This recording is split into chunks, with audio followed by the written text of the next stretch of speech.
அதே காத்து வாசம் வேற, அதே மண்ணு வண்ணம் வேற, அதே மக்க வாழ்க்கை வேற, ஒண்ணு மட்டும் மாறவில்லை.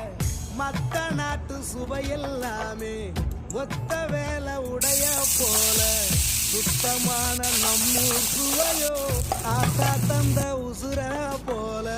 ஊட்டி பாசம் கொட்டி சமைச்சது திண்டுக்கல்லு தலப்பா கட்டி, நெய்யூத்தி நேசம் கட்டி இழுக்குது திண்டுக்கல்லு தலப்பா கட்டி.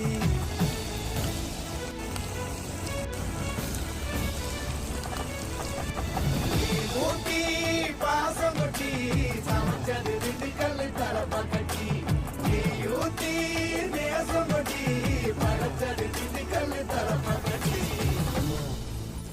படைச்சது திண்டுக்கல்லு தலப்பா கட்டி.